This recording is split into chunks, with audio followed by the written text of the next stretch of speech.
Hello, friends. This is Dave Hurwitz, executive editor at ClassicsToday.com, here with What Are You Listening to Lately? One of the things I've been playing lately, recently, I just, I look at this stuff and things pop out. And one of the things that just popped was this. As much for the series as for the wonderfulness of the performances. These are Otto Klemperer's recordings of Mozart's last 6 symphonies on EMI, because it was still EMI in those days. Now it's Warner, with the Philharmonia and the new Philharmonia orchestras. They're wonderful performances. Most people would agree with that. The really fabulous version in here, well, they're all very good, but number 39 is particularly extraordinary. Especially, my glasses are falling off. No, especially the finale, which is just has a freshness and a German dance-like quality with prominent woodwinds as usual with Klemperer. It's really just amazing, absolutely wonderful. But what really got me is the packaging. This was called the Signature Collection. See, there it is, the Signature Collection. What was that? Well, it was a series of, they were threefers, 3 CD sets. But look at how beautifully they put it together. My goodness. First of all, they were SACD, DSD, audiophile edition, hybrids, the definitive recording and high definition sound recordings. Definitive. Yeah, right. Remastered at Abbey Road Studios from the original master tapes. Fully illustrated deluxe booklet.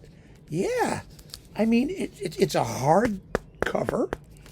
It's got a CD in the inner sleeve and a CD in the outer sleeve and an interim sleeve with another CD in it. And you could actually get them out. It does help, of course, to have my patented CD extraction device to take them out. There's nothing quite like it, actually. But you can get them out without destroying the packaging. That's the point. Nowadays, with half of this stuff, you ruin the packaging trying to get it to disc. But here, you don't have that problem at all. You just go in here like this, look, and you just take your extraction device and voila, out they come. Pretty cool, huh? It's beautifully done, and the booklet is printed on quality paper. And you've got photos and the original album jacket backs with their notes and cards from the session cards and all this stuff. Really, this doesn't help us, does it? Some of it is just artsy, but okay.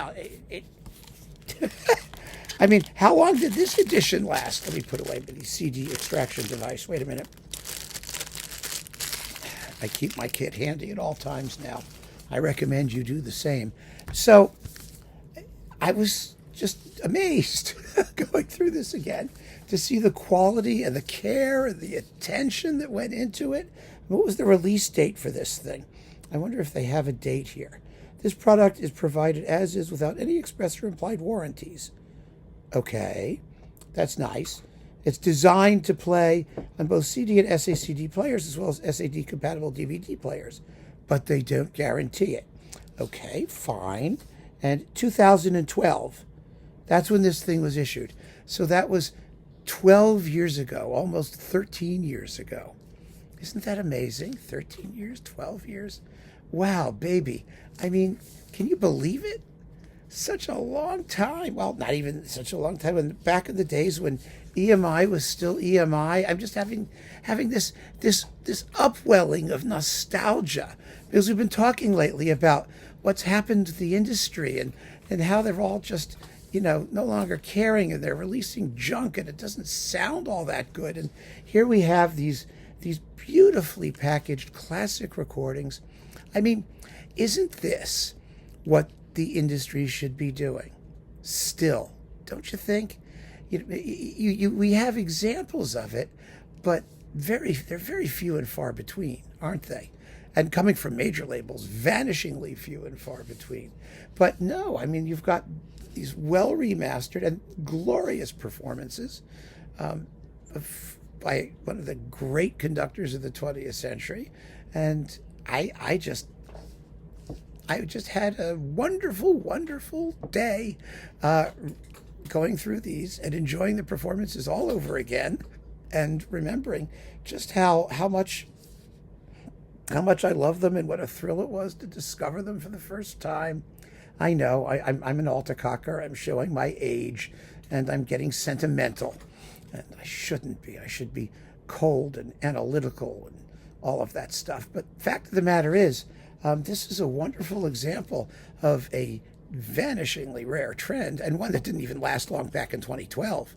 I mean, there weren't many things in this series. I have a couple others of things in this particular edition, and there were very few, and they were wonderful. I don't know how long they lasted. They weren't expensive. I don't expect EMI made much money because it didn't last very long. So I enjoyed it while I could, and I still have it, and I'm really glad I did. It's a real little collector's item. I mean, it's held up well over the past 13 years or so. I mean, the binding isn't falling apart. I mean, I can't get over it.